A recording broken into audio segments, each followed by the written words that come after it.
língua portuguesa, considerando as tendências e a diversidade da língua. Então, vocês vão saber os conhecimentos nessa área e as perspectivas da língua portuguesa, uma das línguas de comunicação global no século XXI.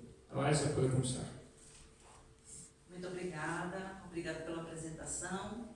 Então, mais uma vez, boa noite. É um prazer muito grande estar aqui. Eu agradeço muito a Júlia e a toda a equipe aqui do Centro Ibero-Americano pelo convite, porque eu tenho visto a programação daqui do Centro, é sempre muito rica, muitas palestras, muitos eventos, e eu acho que esta é sempre uma oportunidade de diálogo, de conversa, né? E hoje eu vou falar um pouquinho sobre o ensino de português, pensando um pouco nos contextos, em algumas tendências, perspectivas que estão na área. E no ano que vem, eu, na verdade, faço 30 anos pesquisando nessa área. Eu tenho 53, portanto, aos 23 anos eu fiz o primeiro curso de capacitação de professores de português como língua estrangeira. Então, muita estrada, muitas coisas que eu já vi e, na verdade, o que eu venho trazer um pouco é da minha experiência e também ouvir vocês, porque são pontos de partida, talvez, para a gente ampliar o diálogo depois, para a gente conversar sobre o que vocês fazem, sobre as experiências que acontecem com o português aqui e em outras partes do mundo também. Então, são provocações, na verdade, a partir da minha experiência e a partir do que nós temos feito em diferentes perspectivas. Por um lado, a UFBA, a Universidade Federal da Bahia, é uma universidade que tem um curso de graduação que forma professores de português como língua estrangeira. Só são 4 universidades no Brasil que fazem isso e a minha é uma delas. Também eu tenho uma atuação muito grande em projetos da CPLP, que é a Comunidade de Países de Língua Portuguesa, projetos que buscam levar adiante uma ideia que se discute muito do ponto de vista do discurso de que a língua portuguesa é formada por muitas línguas, né? A língua portuguesa não é uma, mas são muitas, e a CPLP tem trabalhado nessa perspectiva. Eu vou mostrar um pouquinho para vocês por que a gente fala que o português é uma língua pluricêntrica, o que isso significa e como isso impacta no trabalho de professores, de um modo geral, de pessoas que aprendem português, de gestores que trabalham na área do português. Então, para quem não conhece a Bahia, aquele é o meu estado, a Bahia fica no nordeste do Brasil. Você passa? Salvador, que é a minha cidade, onde fica a Universidade Federal da Bahia, é a primeira capital do Brasil, né? É uma capital negra, a maioria da população é negra, porque tem uma grande influência dos povos africanos, por causa de todo o processo de escravização que vocês já conhecem, em grande parte, e tem uma influência cultural também dos povos africanos muito forte, não só na comida, mas na música, nas artes, e isso é muito forte na Bahia e em Salvador especificamente. Eu trouxe só esse quadrinho para mostrar que foi uma divulgação que foi feita agora no dia 20 de novembro, que é o Dia da Consciência Negra no Brasil, que mostra, por exemplo, que no último censo em 2017, que tratou dessa questão específica, 8 em cada 10 moradores de Salvador é negro ou negra, né? Então, vocês veem a quantidade, a representatividade que tem o povo negro nesse estado. No entanto, eles recebem 1/3 do salário dos brancos. Também isso reflete, fala muito sobre o que é hoje a cultura brasileira, a presença dos negros no país e no estado. Então, isso reflete também no modo como nós pensamos a cultura, pensamos as línguas, pensamos a relação do português em diferentes espaços, inclusive nesse no qual eu atuo. Essas são algumas fotos da minha cidade, para quem não conhece. Linda, né? Maravilhosa. Alguém conhece Salvador? Estive no Dia da Consciência Negra. Sim, vai me contar como foi sua experiência aqui no nosso debate, tá bem? Aqui são fotos da Universidade Federal da Bahia, aquela praça ali se chama Praça das Artes, onde nós realizamos os nossos movimentos, os movimentos dos estudantes, ações artísticas, etc. E essas são fotos do meu instituto, que é o Instituto de Letras da Universidade Federal da Bahia. Só para contextualizar o meu espaço, vocês conhecerem um pouquinho. Qual vai ser mais ou menos o guia do nosso diálogo? Eu pretendo falar um pouco, não me deixem falar muito que eu falo demais, mas eu vou falar um pouco e depois a gente conversa um pouquinho sobre essas ideias. Eu vou falar inicialmente sobre o português e a sua diversidade de contextos de ensino e de formação, isso é importante. O português como língua policêntrica, o que significa isso? Falar um pouco desse cenário e das características, que características tem uma língua policêntrica e por que o português é uma língua policêntrica. Desafios da educação linguística do século XXI, algumas tendências teórico-metodológicas contemporâneas nessa área, a necessidade de algumas releituras, né, de concepções que estão relacionadas à área de ensino, aprendizagem, de educação linguística de modo geral, e algumas considerações sempre não finais, porque todas as questões ficam sempre em aberto. Então, só para vocês terem uma ideia da complexidade dos contextos de ensino-aprendizagem de português no mundo, quando nós falamos assim, eu trabalho na área de português como língua estrangeira, ou português como segunda língua. Claro, obviamente, que isso é um grande guarda-chuva, que na verdade engloba uma série de contextos específicos. Ao contrário de certas tendências teóricas que tentam homogeneizar tudo, vocês sabem que cada vez mais a gente se preocupa em olhar para o local, compreender quem são nossos alunos, em que contexto eles vivem, quem eles são historicamente.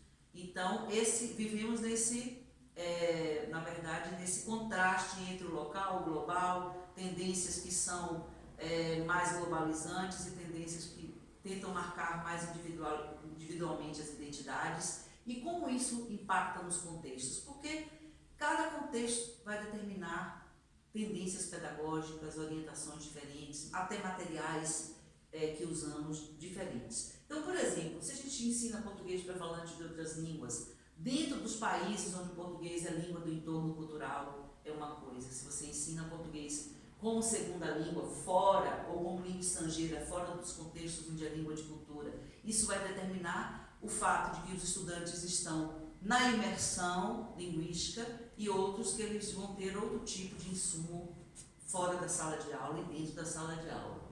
Português como língua oficial, português para comunidades bilíngues, multilíngues, como comunidades indígenas, de imigrantes, etc. Português como língua majoritária em contextos multilíngues, português para surdos, português língua de herança. Alguém já ouviu falar, já sabe o que significa esse contexto de português como língua de herança? Alguém já atuou nesse contexto? Então, por exemplo, nos últimos 10, 15 anos, muitas pesquisas surgiram nesse campo, e o português de língua de herança é o contexto no qual o português é ensinado para filhos de imigrantes lusófonos que vivem na diáspora. Então, muitas famílias, como é que começou, por exemplo, esse movimento do português como língua de herança? Não foi através de professores ou pesquisadores, foram pais, comunidades que diziam, poxa, eu tenho filho, filha, eu queria que eles aprendessem o português, que eles continuassem o português, aprender o português. E aí eles iniciaram processos de ensino, às vezes completamente assistemáticos, obviamente, porque eles não tinham formação na área, e isso criou um grande movimento. Hoje já é uma área que tem uma série de pesquisas desenvolvidas a respeito. Português como língua de acolhimento, todos os contextos em que o português é oferecido, por exemplo, a comunidade de refugiados, imigrantes, o português como língua que acolhe, como língua que inclui, né? Português como língua de memória, os muitos casos em que pessoas têm esse português de lembrança, de memória, de contato com a infância, da história, cantam, ouvem, sabem palavras, mas essa língua está ali latente, né? E eles querem recuperar. Então, tem todo um movimento hoje no Brasil de comunidades negras, né? E o contrário na África, que tiveram esse contato com o português, são os negros retornados, que retornaram para a África depois da abolição da escravidão, e, no entanto, eles levaram a língua com eles. E isso foi passado de pai para filho. Então, muitos hoje africanos, em muitas comunidades na África, sabem o português e muitos não sabem nem qual a origem dessa história, né? Então, tem muitos estudos hoje sendo feitos a respeito disso. Português como língua de integração, quando o português se une com outras línguas para desenhar um espaço, como, por exemplo, na América Latina, né? Onde o português e o espanhol se juntam para desenhar um espaço. Assim como agora recentemente teve um grande congresso em Lisboa que falava sobre as potencialidades do português e do espanhol como línguas que juntas têm mais de 800 milhões de falantes no mundo. Então são perspectivas interessantes. Português, língua parceira, por exemplo, em muitos contextos europeus, o português, quando está presente numa comunidade que tem educação bilíngue ou multilíngue, o português é considerado uma língua parceira. Então, esse conceito de língua parceira, por exemplo, se usa muito na Alemanha e em outros países da Europa, não se vê em outros lugares, como nos Estados Unidos, né? Então, essas diferenças, o que elas nos mostram? Que falar da área de português como língua estrangeira como um todo é você falar, de fato, sobre um grande espectro de possibilidades, dentro das quais nós temos diferentes caminhos de atuação, e esses caminhos determinam modos de agir, de professores, de gestores, de instituições, né? As decisões que temos que tomar, que material usar, que material não usar, o que fazer em determinadas perspectivas, quando você tem essas diferenças. Se vocês veem esse mapa, que é bastante vulgar e que está disponível na internet, é possível ver o grande espaço desenhado pela língua portuguesa, que está presente em vários continentes, e é língua oficial, né, em várias partes do mundo. Isso faz toda a diferença, porque tem línguas, por exemplo, que tem uma quantidade de falantes muito grande, mas estão concentradas numa parte do globo, ao contrário do português. Só do ponto de vista do número de falantes que vivem na diáspora, os números mais ou menos oficiais contam de 8 a 10 milhões de falantes, mas sabemos que é muito mais do que isso, porque grande parte desses falantes vive na informalidade, né? Não tem um registro que se possa determinar esse número. Esse outro mapa, por exemplo, mostra os membros da CPLP, que é a Comunidade de Países de Língua Portuguesa, e os observadores. Os observadores associados são aqueles países que se aproximam da comunidade.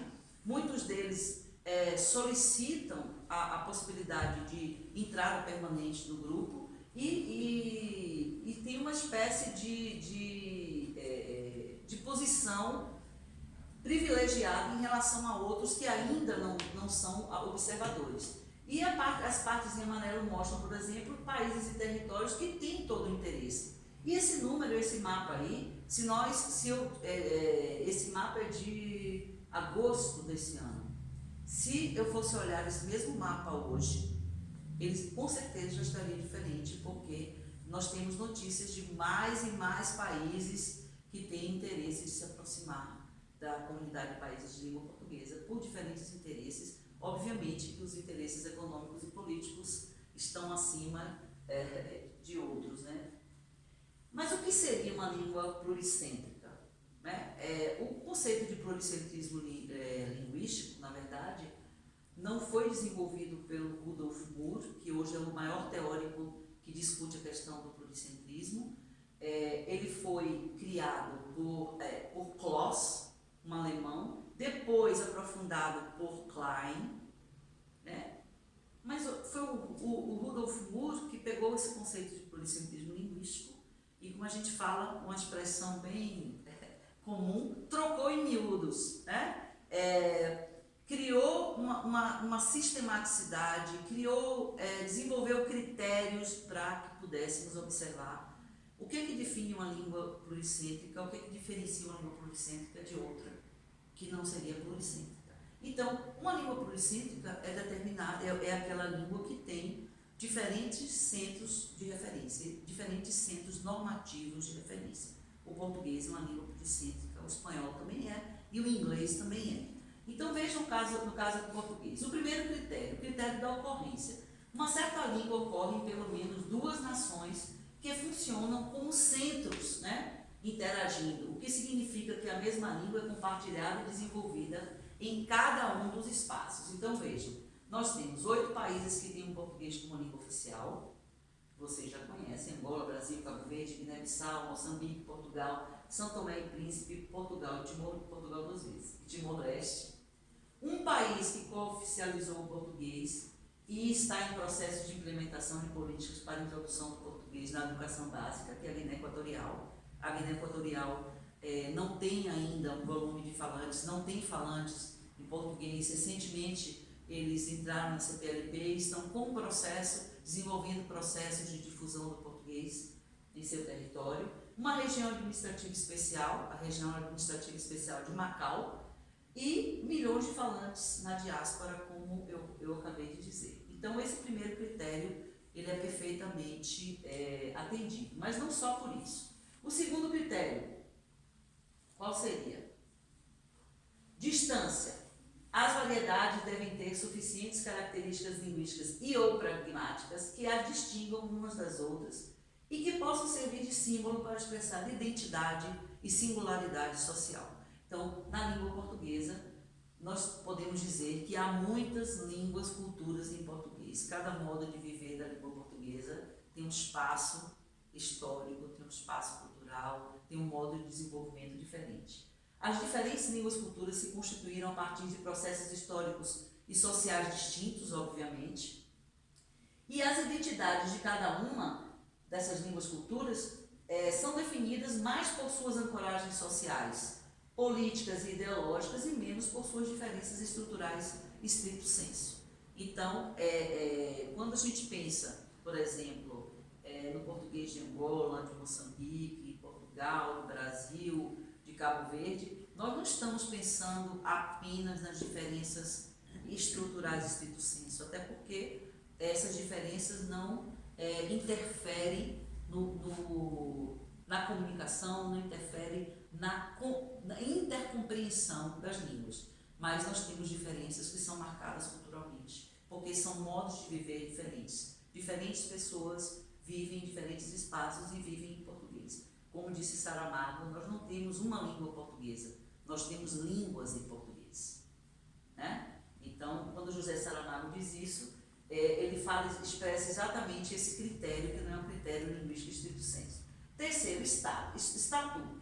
A língua deve ter estatuto de oficialidade em pelo menos 2 nações, ou como língua oficial do Estado, ou como língua cooficial, ou como língua regional, que é o caso dessas línguas. A língua, portanto, deve ter um reconhecimento oficial que exceda o estatuto de língua minoritária, sem o qual fica inviável a ação de um centro codificador de normas. Ora, se essa língua não é oficial, não é a língua do Estado, não é a língua de poder, ela não pode ser um centro codificador de norma. E se ela não é um centro codificador de norma, ela não pode fazer parte de um sistema de uma língua pluricêntrica. Brasil e Portugal, claro, são centros privilegiados e naturais, codificadores de normas.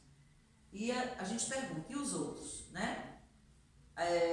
Gilvan, que está aqui, tem um texto, alguns textos interessantes que falam sobre a questão de uma normatização divergente que foi construída ao longo do século XX, que colocou sempre Portugal e Brasil no meio brigando para ver quem mandava na norma e os outros todos ali olhando, na janela olhando. E depois, na virada do século XXI, o que é que nós discutimos hoje? São possibilidades justamente de aproximação, de diálogo e de uma gestão compartilhada, um espaço a partir do qual não só Portugal e Brasil mandem nos destinos da língua, mas os outros também possam participar, né, dessa gestão. Critério 4. Aceitação da pluricentricidade. A comunidade linguística deve aceitar o Estatuto da Língua como uma variedade pluricêntrica e a considerar parte da sua identidade social e nacional. Não adianta a língua ter características culturais diferentes se a população não se identifica com isso, se ela não percebe que ela usa aquele português, vive um português diferente. Então, é interessante ouvir coisas do tipo: nós não queremos ensinar e aprender português tomando chá da tarde, comendo pastéis de nata ou explicando como o feijão e o arroz é a nossa comida preferida. Isso foi dito por um professor da Universidade Agostinho Neto, em Luanda, Angola, no encontro em Macau, por exemplo, onde diferentes representantes dos países de língua portuguesa discutiam, bem, o que é que queremos, né? Como produzir materiais, e sempre tinham vozes dissonantes que diziam assim: mas se já temos um material que é muito bom, para que fazer outros? Né? E esse professor disse: não, nós queremos fazer nossos materiais em Angola, nós queremos ensinar com os nossos próprios materiais, porque o português que nós falamos tem muitas características que não é do português que nós temos que ensinar na escola, enfim, né? Também há uma expressão do tipo: foi tão surpreendente descobrir que podíamos fazer os nossos próprios materiais de ensino, e fizemos, não foi? Professora de língua portuguesa em Timor-Leste, no 3º curso para capacitação para o desenvolvimento de materiais do portal do professor. Vou falar mais adiante um pouquinho. Então, quando nós fomos para Timor-Leste, para capacitar os professores de Timor-Leste, os professores de língua portuguesa, para que fizessem os próprios materiais que eles iriam usar na escola básica de Timor, eles diziam, uma professora perguntou: professora, a gente pode copiar algumas coisas dos livros que a gente já tem? Eu disse: não, a ideia é justamente vocês elaborarem os seus materiais e não copiar. Então eles achavam que eles não teriam capacidade de fazer esses materiais, e eles fizeram. E vocês podem consultar esses materiais, porque eles são públicos e abertos, como eu vou mostrar depois. Critério 5, relevância para a identidade. A norma nacional tem que ser relevante para a identidade social. A comunidade linguística tem que ter, em algum grau, consciência dela. E isso a leva a pelo menos alguns usos das suas normas, que são codificadas. Então vejam, por exemplo, no portal do professor, que é um portal desenvolvido pelo Instituto Internacional da Língua Portuguesa, os professores de Moçambique fizeram uma unidade didática chamada Moçambicanismos. E aí você, quando pega essa unidade didática, percebe que os professores querem mostrar que o português de Moçambique tem uma série de influências do inglês, por causa da proximidade com a África do Sul, tem uma série de influências das línguas banto, e que isso faz parte do cotidiano do português que se fala lá. Até certos modos de organizar a frase têm influência das línguas com as quais o português em Moçambique convive, né? Com as quais o português convive. Então, quando esses professores organizaram essa unidade didática, eles queriam mostrar: vejam, nós falamos o português assim, e isso é importante que seja difundido para outras pessoas que ensinam e aprendem português a partir de Moçambique. Do mesmo modo, professores de Timor-Leste que elaboraram a unidade didática, a língua teto e o português, mostrando as relações entre a língua teto, que é a língua de uso do cotidiano da população timorense, e a sua relação com o português. Outra questão: a consciência por parte dos falantes do senso comum de que falam um português diferente e que tem importância e relevância para as suas vidas. Então, são questões que marcam, que dizem, bem, aqui há uma forma de se viver diferente em português. Desenvolvimento de pesquisas por especialistas da área de linguagem, de que há variedades do português já reconhecidamente estabilizadas e outras em processo de estandardização. Claro, toda norma passa por um processo de estandardização, por um processo de, vamos dizer assim, de aprimoramento. E o que é que garante o aprimoramento e vamos dizer assim, a constituição, a força de uma norma? O uso e também o processo de codificação. Como é que a gente codifica uma norma? Através de diferentes instrumentos. Os dicionários são formas de codificar uma norma, as gramáticas, os vocabulários, enfim, todos os instrumentos, os materiais didáticos, a literatura que se produz naquela norma e diferentes outras formas de codificação e estandardização. Então, quanto mais processo de estandardização mais essa norma é consolidada. Então, ninguém tem dúvida hoje de falar da norma brasileira, norma portuguesa, Mas eu já ouvi pessoas dizerem, Angola e Moçambique ainda não tem são normas em processo completamente avançado de estabilização, de standardização. Né? Não podemos dizer de outros dentro do sistema da língua portuguesa, porque essas relações são relações diferenciadas. Crescente, faltou no slide anterior, você volta um pouquinho. Crescente sentimento de pertencimento das comunidades lusófonas aos seus diferentes modos de viver em português. Cada vez que eu vou em diferentes partes, que encontro com professores de português, nos países da CPLP, fora, há essa consciência, forte consciência. Queremos nossos materiais, queremos nossos currículos, queremos decidir as nossas orientações, não queremos mais atuar a língua portuguesa ouvindo um ou outro, seguindo um ou outro. Nós precisamos ter esse espaço de produzir dentro da nossa própria língua, né? Critério 6, a codificação, exatamente. As normas linguísticas da variedade nacional devem ser codificadas em livros de referência em um certo grau, a fim de garantir alguma segurança de uso da língua comum e traços específicos daquela nação no sistema no sistema pluricêntrico da língua, né? Então, por exemplo, a codificação é necessária para que uma norma seja reconhecida como variedade nacional. A não codificação é um sério obstáculo para o seu reconhecimento como uma variedade nacional. Por exemplo, vou citar o caso de Timor-Leste. Há um português que circula em Timor-Leste. Nós fomos fazer um trabalho lá, o pessoal do VOC, do Vocabulário Ortográfico Comum da Língua Portuguesa, e como é que eles tinham todo o vocabulário, esse vocabulário aqui é do português que se fala em Timor-Leste. E como é que eles aferiam se aquele vocabulário era de fato de Timor-Leste e não de outro lugar? Conversando com os falantes que conhecem, os que viveram muito tempo em português, que falam português. Como é que nós íamos elaborar materiais dizendo, vocês têm que usar materiais autênticos? Aí eles pegavam um texto qualquer de um jornal brasileiro. Não, aqui não tem texto de jornal? Tem. Aqui tem. O que é que tem aqui? Nós temos muita literatura, muitas lendas. Nós temos muitas histórias sobre Timor-Leste. Então, vocês vão usar essas histórias nos seus. Então, se vocês pegarem as unidades de Timor-Leste, vocês vão ver a riqueza dos materiais que eles utilizaram, justamente porque eles foram buscar onde a língua, nos produtos feitos em Timor, a partir de Timor, em língua portuguesa, e não fora, né, de lá.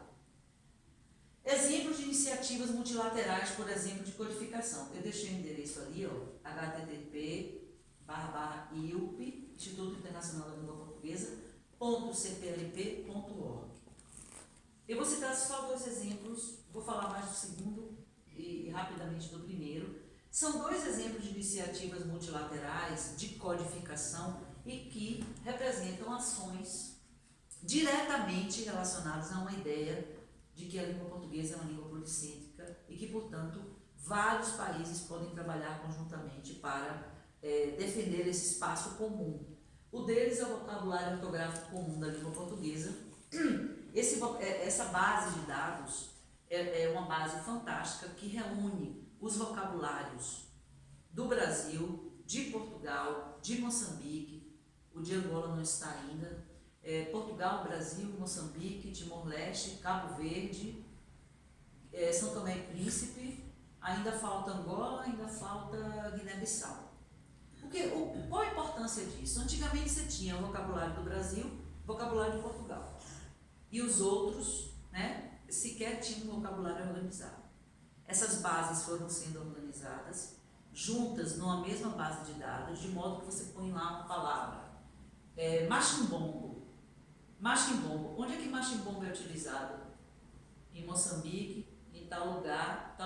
Nos outros não tem frequência. Onde é que é usada a palavra canga?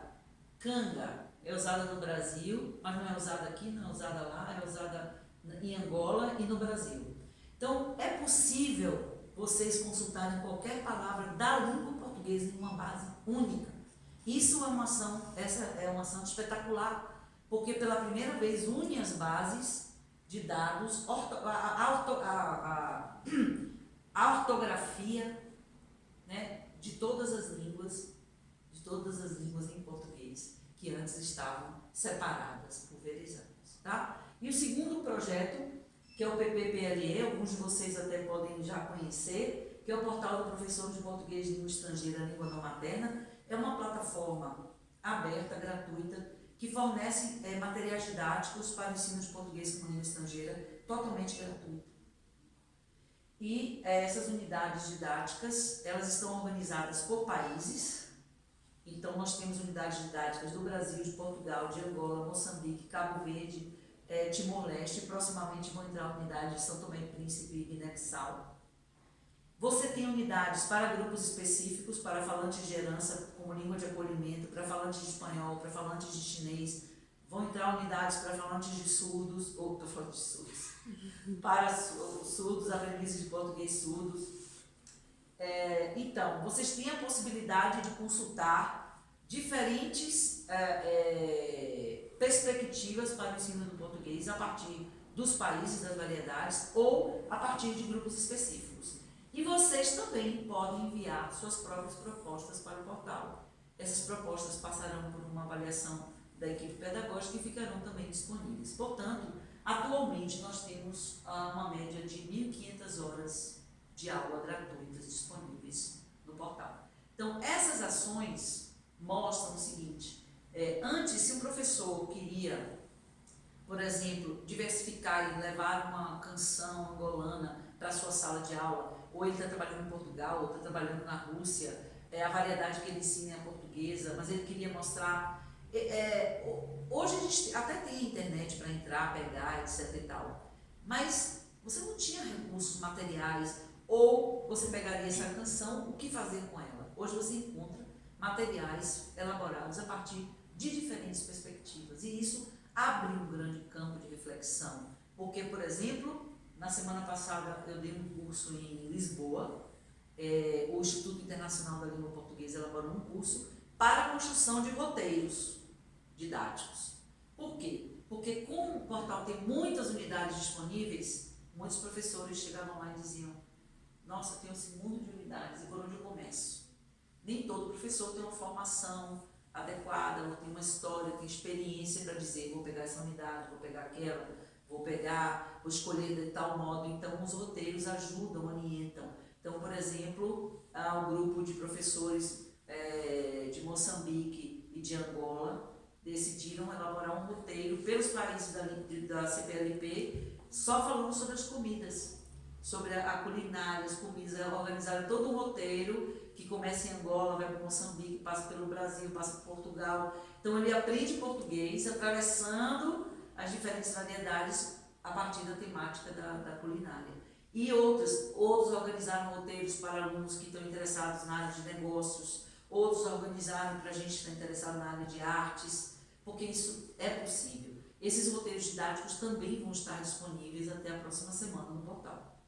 Depois vocês podem entrar no portal, escrever ali, quem ainda não conhece, www, só colocar PPPLE, Portal do Professor de Português e Língua Estrangeira, já aparece, e vocês vão ver. Se cadastrar é muito simples, e vocês vão ver a enormidade de materiais que tem ali.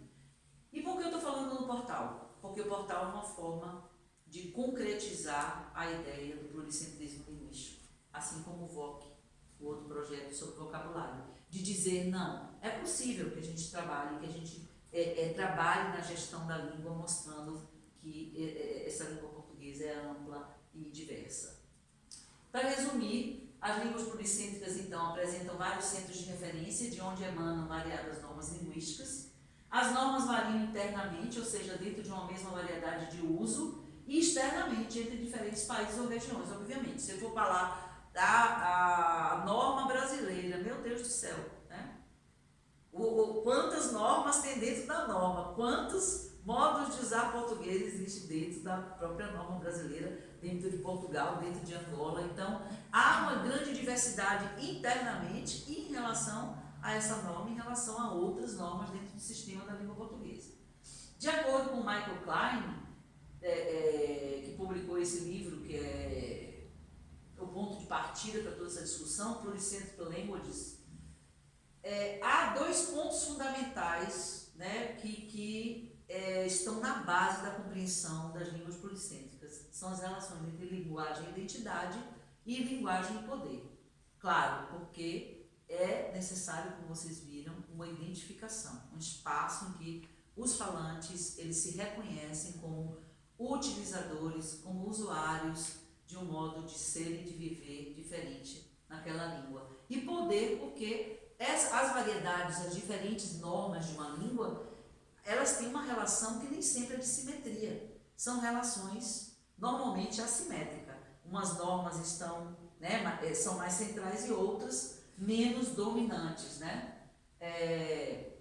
A relação entre linguagem e poder é central porque as normas nacionais de uma língua policêntrica mantêm entre si uma relação de assimetria, normas centrais ou normas periféricas, normas dominantes ou normas não dominantes. Se a gente for pensar, por exemplo, na francofonia, é bem claro isso, né? Você tem uma norma que é dominante e as outras que são não dominantes, que são ali, que estão em torno. Quem determina, né, todo o processo de difusão, de produção de materiais, toda a definição do que vai ser, vamos dizer, produzido do ponto de vista das políticas, parte de um centro, né? Parte de um centro.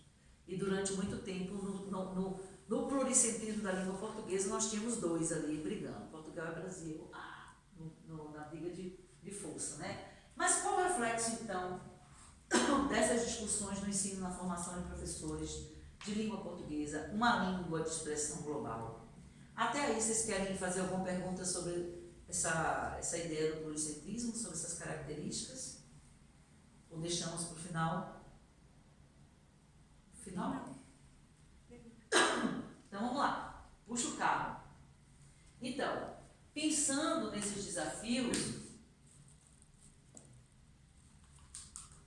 eu já estou falando aqui da educação linguística de modo geral, né? Não estou falando, porque o ensino-aprendizagem de línguas é uma das dimensões da educação linguística, no sentido mais amplo, como eu vou falar. Então, que desafios a gente teria para uma educação linguística no século XXI? Eu queria destacar 3 aspectos. Primeiro, formar professores para a diversidade.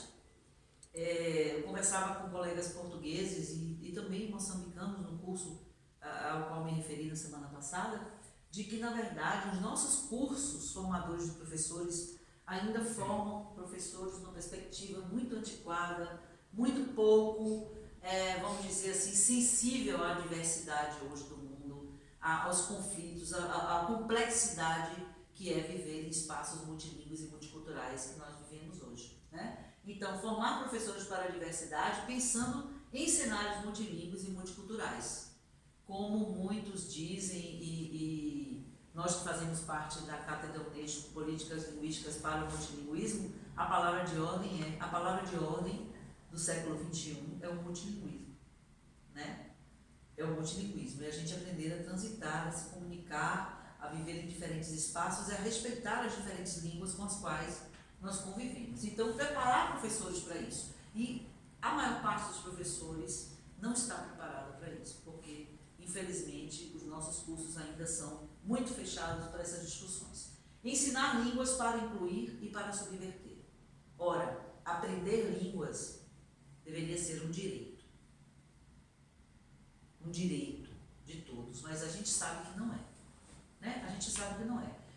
No mundo em que vivemos, na maior parte dos contextos em que vivemos, pelo menos essa é a realidade brasileira, aprende línguas que tem dinheiro para pagar. Né? Que tem dinheiro para pagar. E em muitas partes do mundo é assim que acontece. Aqui na Rússia, vocês têm já uma possibilidade de ter um histórico de aprendizagem de línguas na escola. Né? No Brasil, infelizmente, não é assim. Em outros países da Europa, as pessoas tinham acesso às línguas, mas a maior parte dos países africanos não, e da América Latina também não. Então, o mundo é desigual nesse sentido. O papel dos professores e de uma educação linguística emancipadora é para incluir e para subverter, porque aprender língua é um modo de também ter poder. poder de transitar, poder de ter, viver em espaços melhores, de ter uma vida melhor. E pensar em soluções locais, aquilo que eu falava inicialmente, para problemas e projeções globais. Pensar, por exemplo, que nós estamos sempre nesse dilema entre pensar na realidade dos nossos alunos, no contexto da nossa escola, da nossa instituição, mas pensar o que acontece no mundo, que relação tem essa língua que eu ensino com o mundo, com o espaço global, com a geopolítica mundial, né? com a relação dessa língua com outras línguas na contemporaneidade. Eu não posso só ficar mais olhando para o meu próprio umbigo. Então essa relação, né, de pensar o papel da língua que a gente ensina num espaço mais amplo, num espaço global.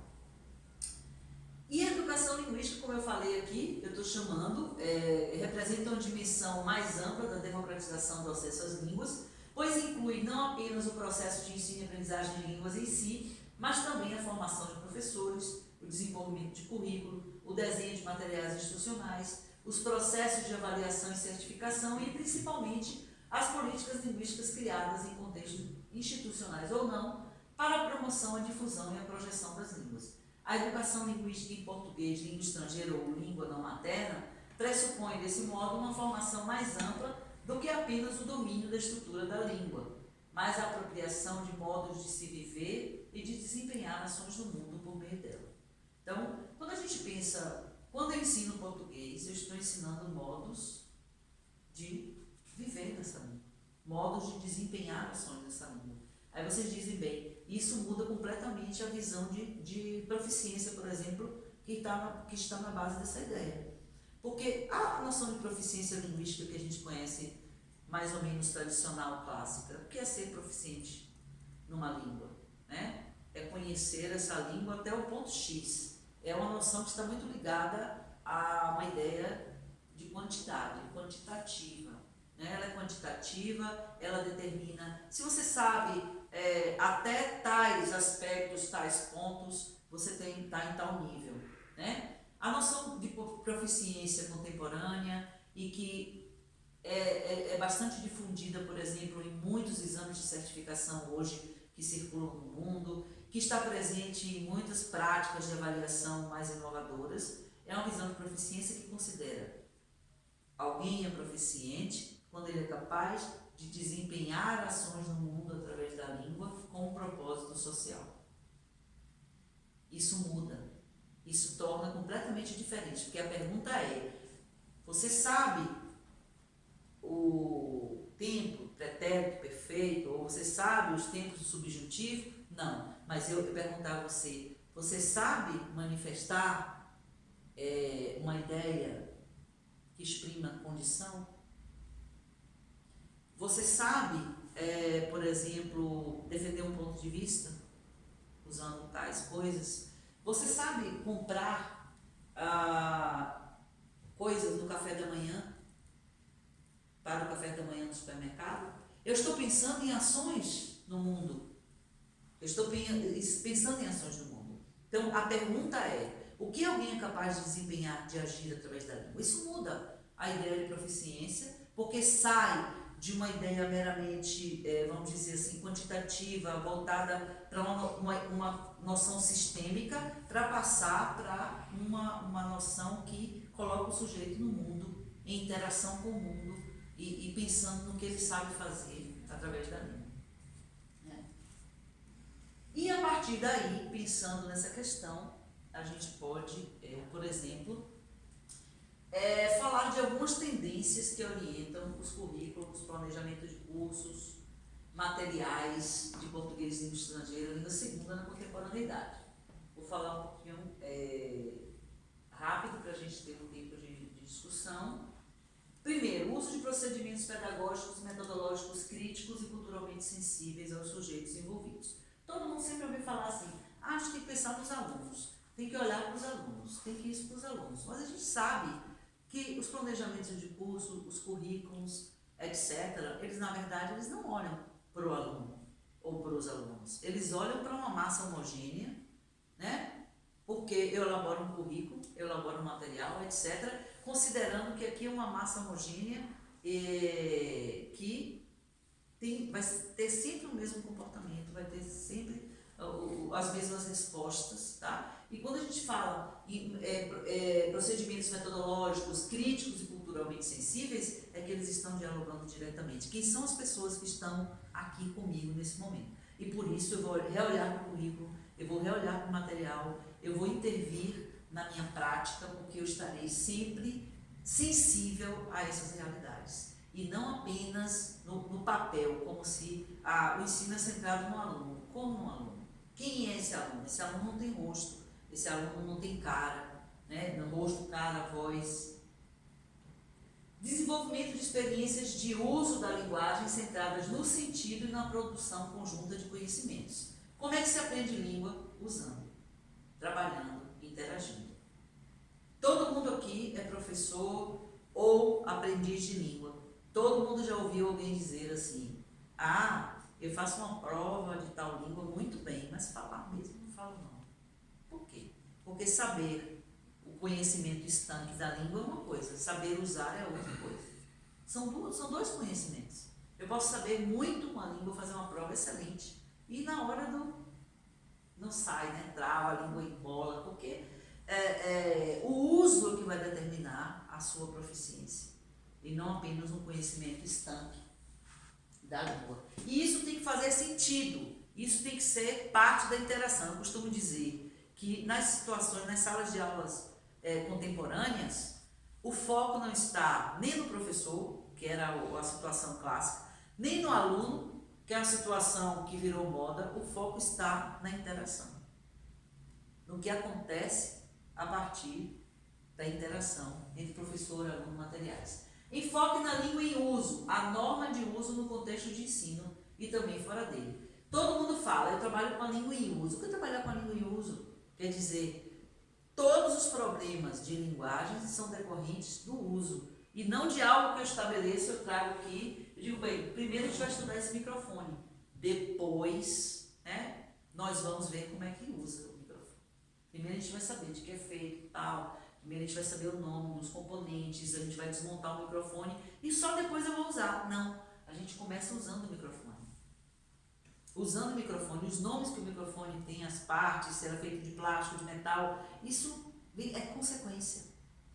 Né? Então, o processo de usar a língua, de experimentar a língua, é partir da interação como ponto fulcral da sua aula. E depois as outras questões vão sendo preenchidas, como vocês vão ver. Flexibilização de conteúdos, tarefas e procedimentos nos currículos e planejamentos. Claro, se eu digo que eu estou olhando sempre, eu sou sensível aos meus alunos, ao que acontece na minha sala de aula, eu vou o tempo inteiro flexibilizar conteúdos. Não existe camisa de força na aula de língua.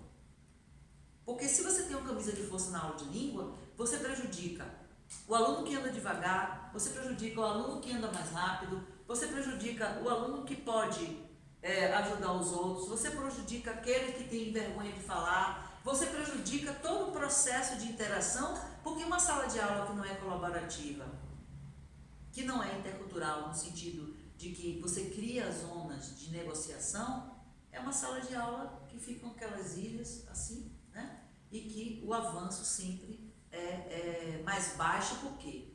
É menor por quê? Porque cada um vai sozinho. Né? Uma sala de aula culturalmente sensível, essa flexibilização é extremamente importante para que você possa tomar decisões.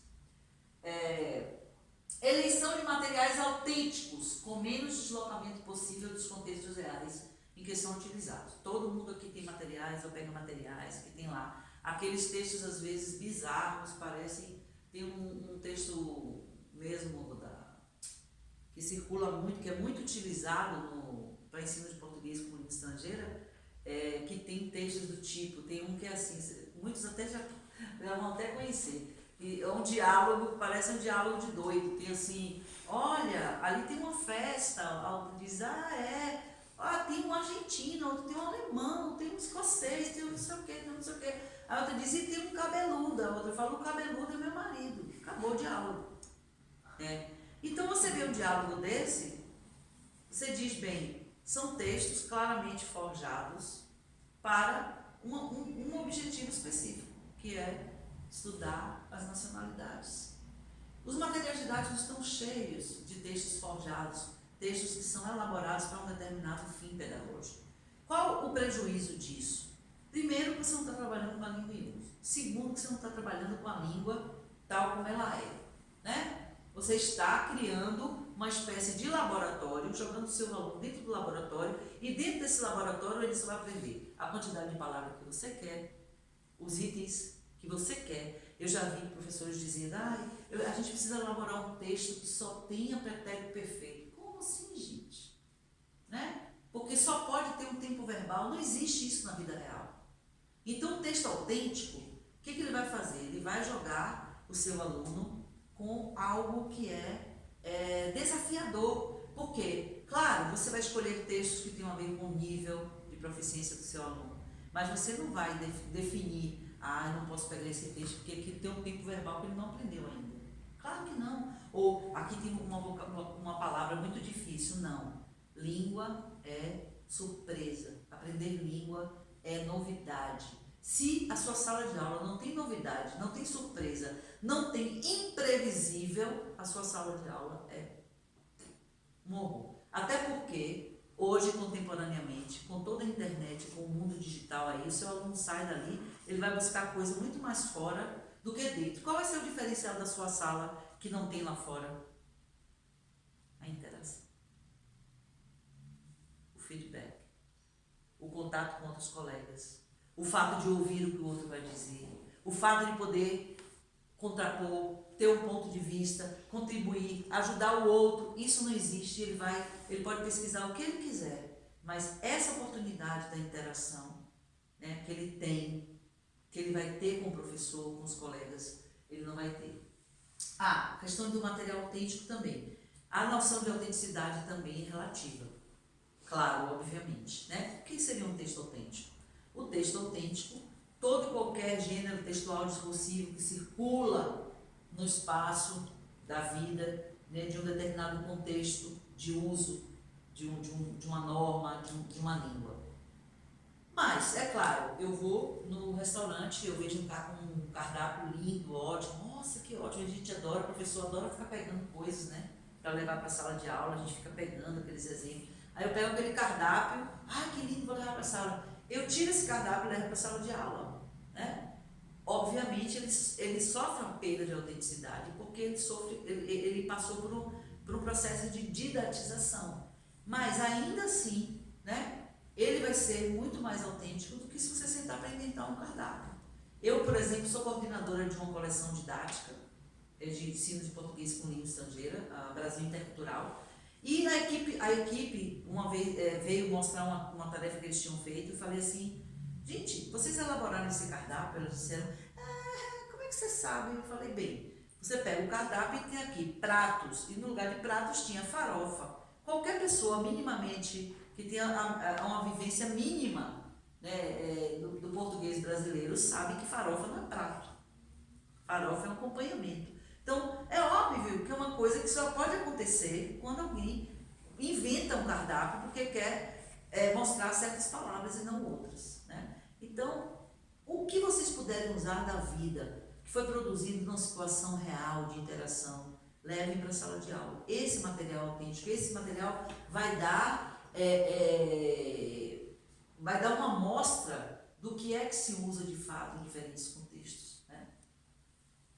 Trabalho com gêneros textuais discursivos, orais, escritos, multissemióticos, com suas características de produção e recepção, propósito comunicativo, contexto interacional, situação de uso, estrutura composicional, estilo, sujeitos de interação. Então, por exemplo, quando a gente trabalha com produção escrita, para que nossos alunos escrevem? Eles escrevem para aprender seu vocabulário, eles escrevem só para demonstrarem que eles sabem escrever e eu dar uma nota. Para quê? Toda escrita, todo ato, toda ação de linguagem tem um propósito. Portanto, é importante que em todas as práticas que a gente desenvolve em sala de aula, coloquemos sempre essa ideia de que alguém escreve para alguma coisa com um propósito. Então, coloque os alunos para produzirem textos que eles possam difundir, publicar, trocar, criar um blog, enviar na internet, responder uma revista, que eles movimentem esses textos que eles produzem no mundo real, e não apenas aquele mundo da sala de aula, o texto para ser lido pelo professor, no máximo pelos colegas, né? Análise linguística centrada em problemas de linguagem, em situações e ações de linguagem. Muita gente, teve um boom nas décadas de 80 e 90, que dizia ensino comunicativo, a gramática, morreu, aquela coisa assim, uma coisa completamente esquizofrênica, né? Uma raiva da gramática, não se aprende língua sem gramática, sem reflexão metalinguística, sem análise linguística. A questão é, quando é que ela entra? Onde é que ela aparece na sala de aula? Não é aquele velho esquema apresentação, prática, revisão. Eu apresento um item linguístico, pratico bastante, coloco o aluno para trabalhar com o colega e depois ele faz o exercício, né? Então, a gente está tentando sair desse esquema apresentação, prática e revisão para pensar na análise linguística com problemas, né? Eu interajo, eu leio, eu tenho um problema de linguagem. Professora, isso aqui, como é? Ou, vocês viram que esse texto traz tais e tais tal coisa, por que assim e não de outro modo?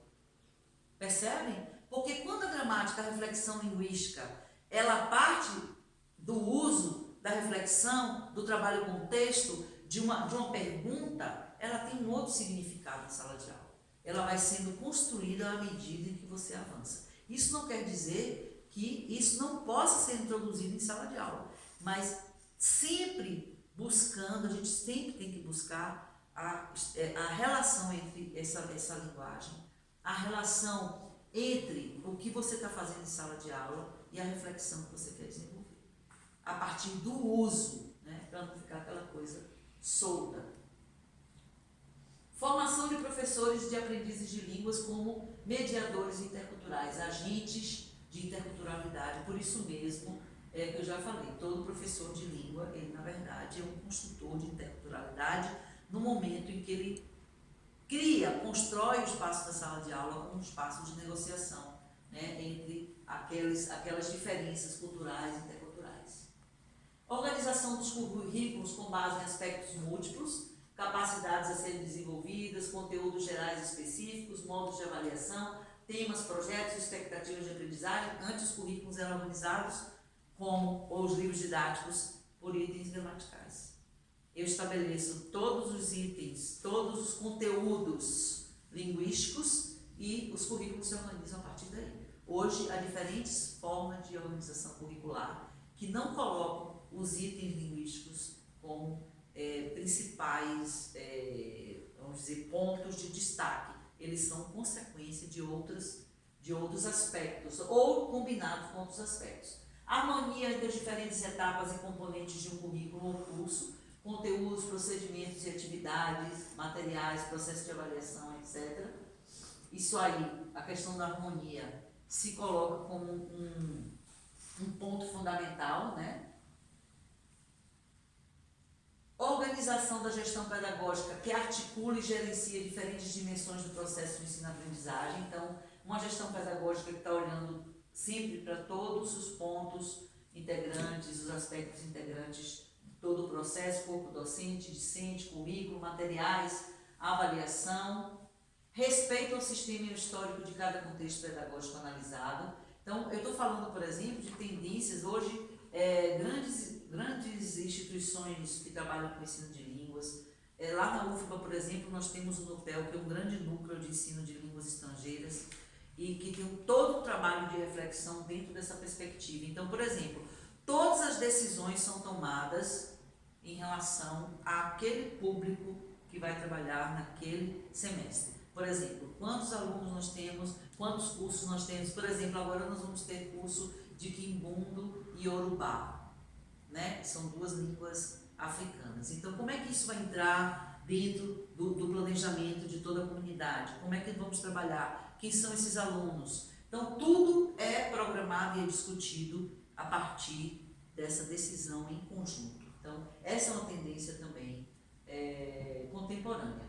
A compreensão das tecnologias da comunicação e da informação como constitutivas do sujeito contemporâneo e não apenas como meros instrumentos que facilitam a vida, porque muitas vezes a gente vê assim, certas orientações que dizem, não, o professor tem que saber usar as tecnologias, o professor vira aquele coitado, né? Tem que saber usar tudo, fazer tudo, não é bem assim, né? Tem que saber de que modo a sala de aula interage com esses aspectos, de que modo essas tecnologias podem auxiliar sem que vire uma espécie de quanto mais tecnologia você usar, quanto mais vamos dizer, facilidades eu tenho nesse sentido, melhor minha sala de aula. Não. Já vi sala de aula altamente tecnológicas e que são muito ruins do ponto de vista, né, das experiências pedagógicas.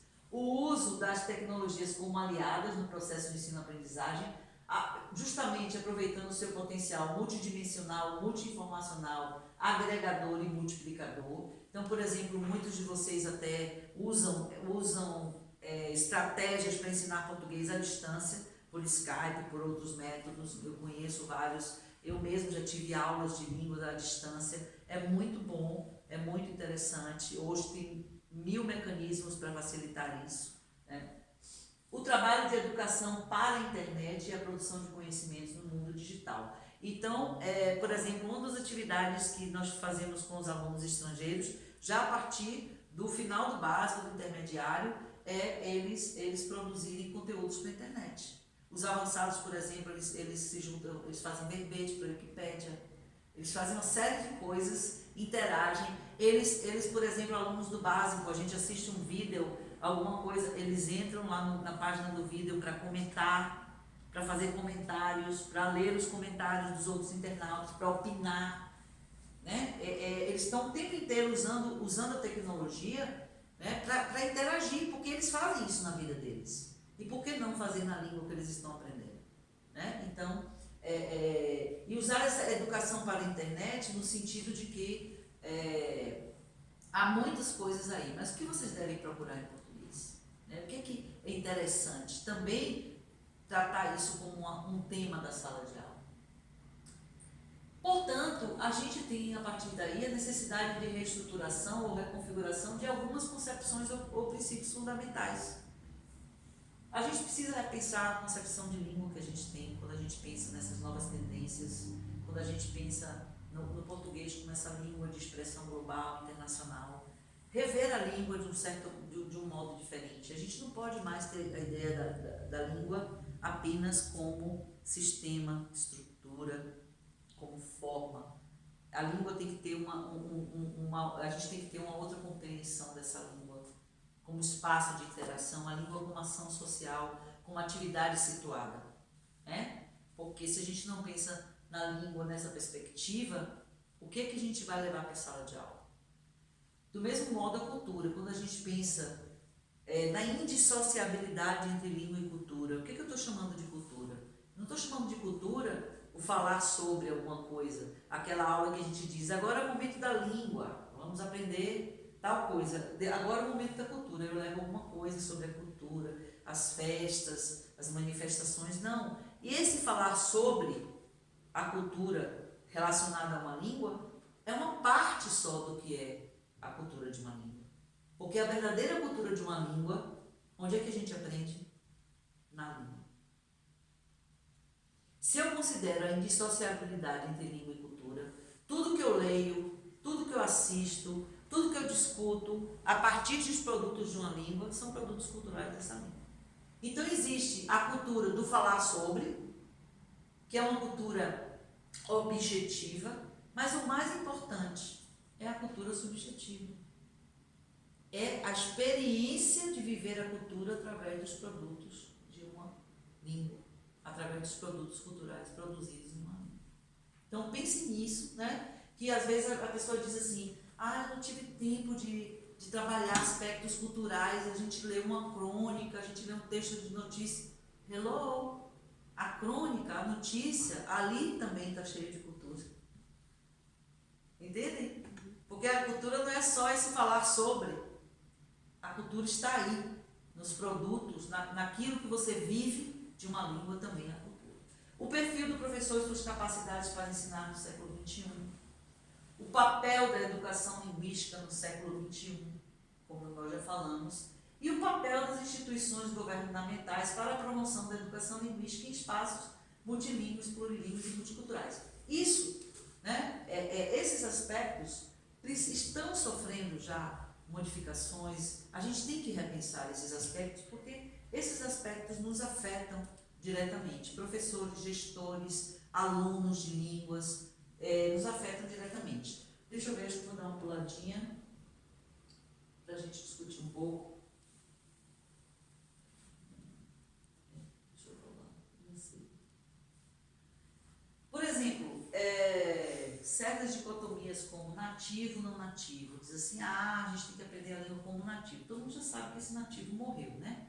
Esse alvo de falar como nativo, de falar sem sotaque, isso não se sustenta mais nas pedagogias contemporâneas. Falar professor estrangeiro, não. Olha, ali tem o melhor ensino, porque o professor é brasileiro, o professor é português. Então, ele é nativo, então ele é melhor do que um professor estrangeiro. Não é.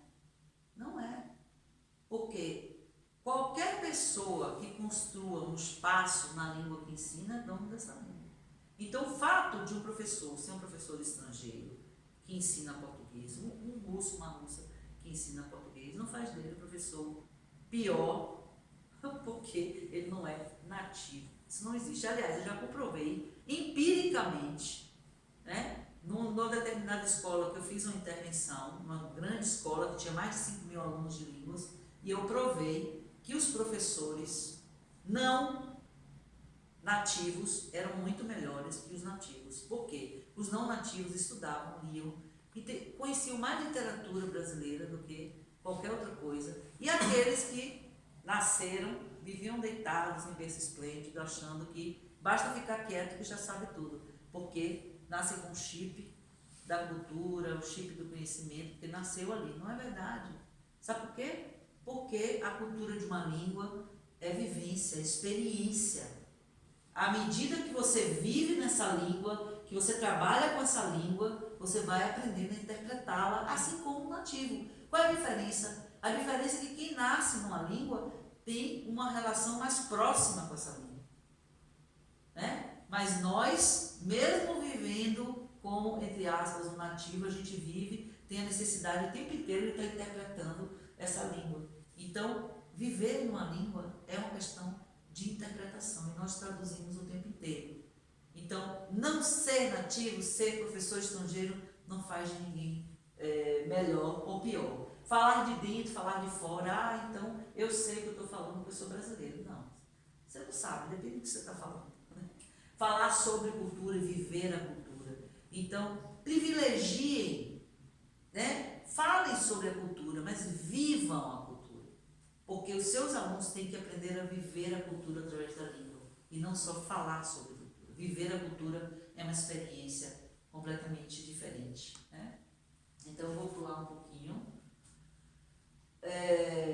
e falar, então, que as instituições, reconhecendo a língua portuguesa como pluricêntrica e de crescente valorização como idioma de comunicação global, devem comprometer-se a assumir a gestão da língua de modo multilateral, compartilhado e sensível à sua grande diversidade. Eu não vou pular esse pedacinho. A gente ainda tem um pouquinho tempo? Não. Eu quero perguntas. Na verdade, o que eu quero falar é que a gente precisa trabalhar para contribuir para que o português assuma o seu espaço, o seu papel como língua de expressão e de comunicação global. Que a gente possa promover uma educação em língua portuguesa com a missão de formar aquele sujeito que eu já falei lá anteriormente, sujeitos capazes de transitar, de produzir conhecimento informado, capaz de dialogar e que saiba reconhecer esses espaços multilingües e multiculturais. Passa para mim, eu estou preocupada com o tempo.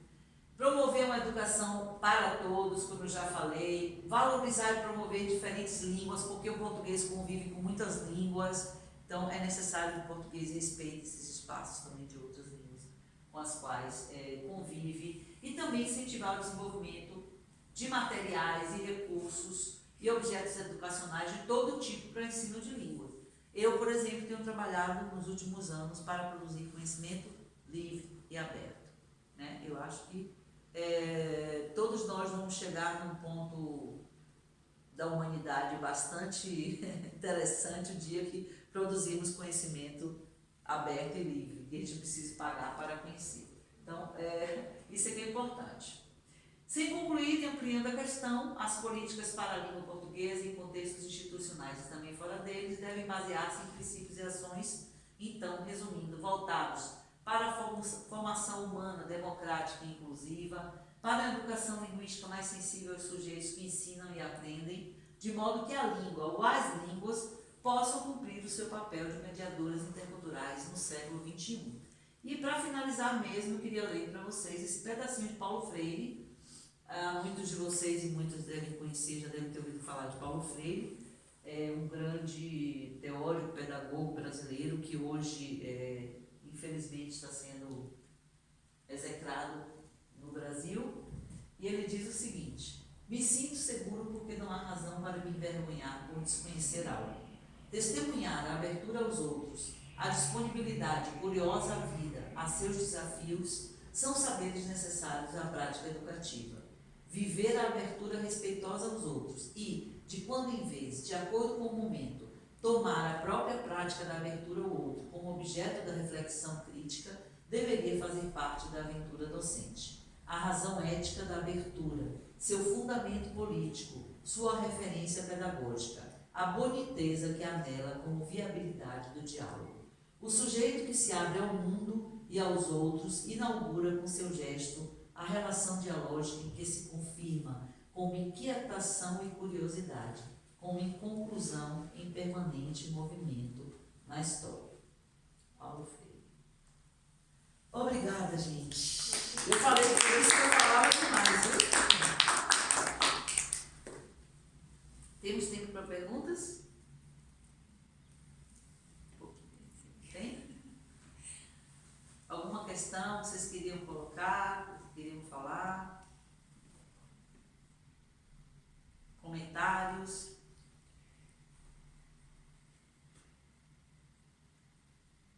Bora?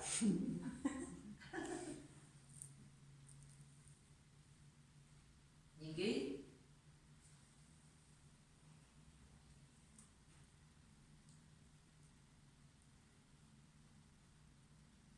Vamos? Dúvidas, questões? Quer fazer alguma pergunta?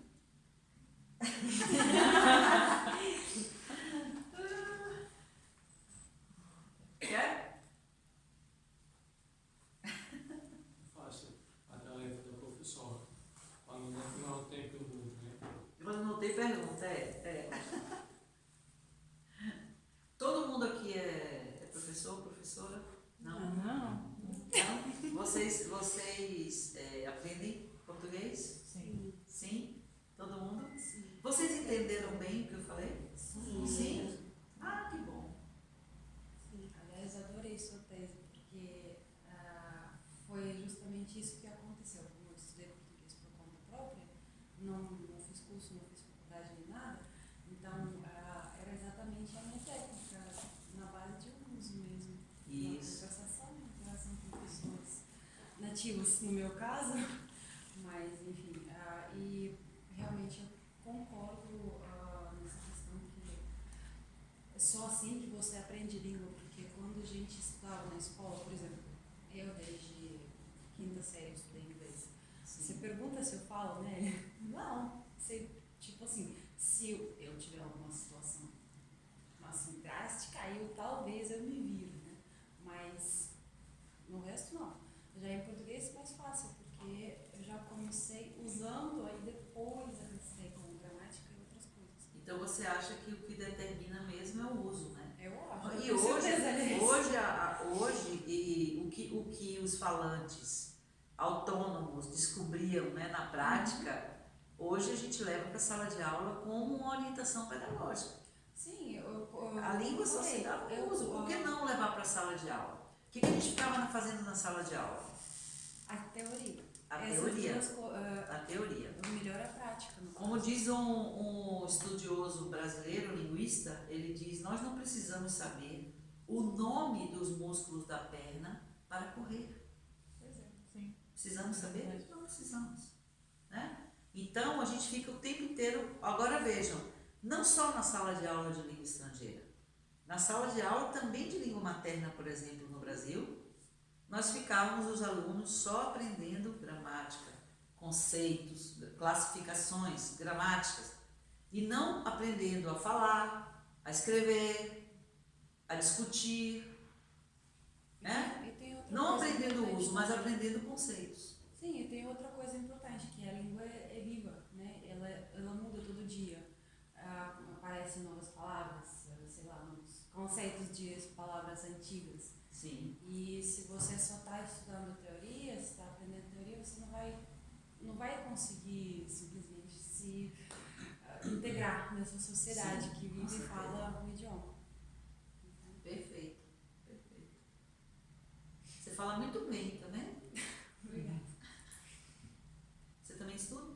Sim, até eu tive um curso curto na UFA. Ah, foi? Sim, português para estrangeiros. Não. Com o professor Nathan. Sim, sim, sim. Você morou lá em Salvador? Sim. Eu gostei. Ah, que bom. Olha, um monte de gente que faz Salvador também. Daí, por que você não mencionou o Centro Cultural Brasileiro? Ah,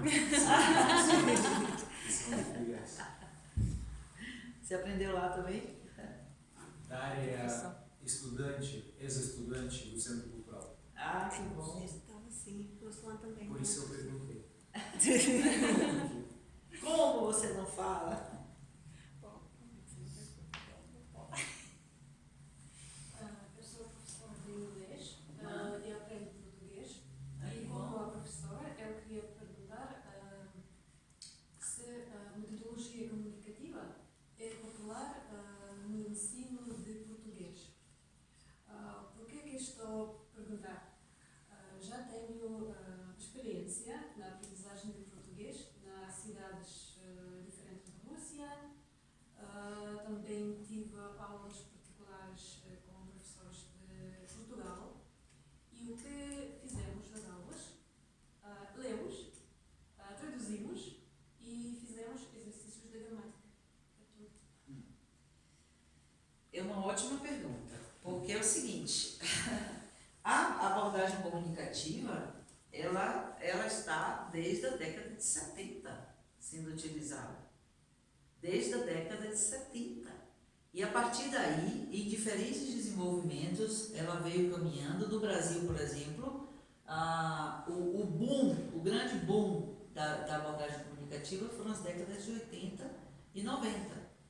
Hoje, nem se discute mais isso, veja, porque parte-se do princípio que toda situação de ensino-aprendizagem de língua deveria ser comunicativa, interativa, voltada para o uso da língua, voltada para a reflexão, voltada para a gramática contextualizada.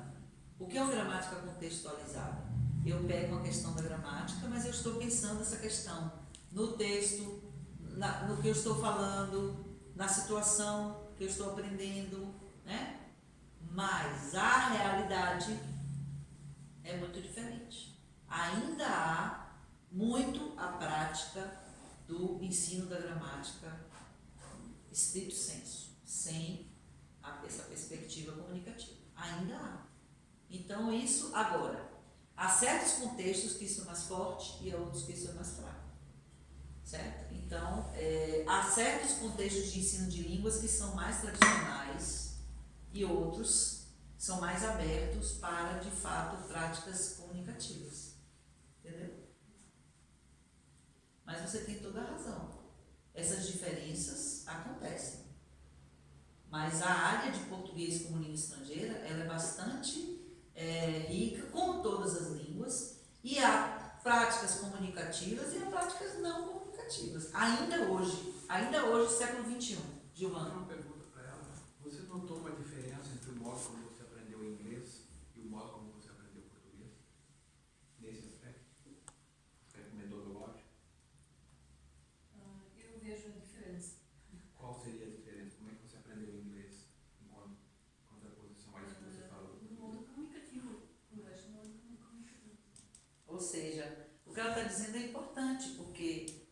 professora de inglês, né? Ela trabalha na perspectiva comunicativa, se formou dentro de uma perspectiva comunicativa no inglês, mas a experiência com o português foi uma experiência mais gramaticalista, vamos dizer assim, né? Então, isso é muito interessante. E eu percebi já isso em diferentes contextos do mundo, né? Essas diferenças. Um exemplo, se vocês entrarem, não vou nem dar dica, se vocês entrarem no portal para olharem as unidades didáticas que eu falei, vocês vão perceber a diferença.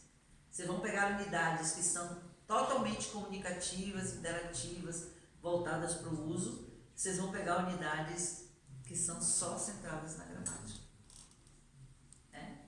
Então, há essas diferenças.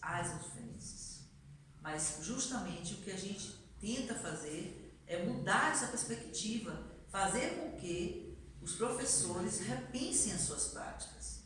Mas às vezes isso é muito difícil, né? Porque isso quer dizer assim, mude formas de pensar que estão muito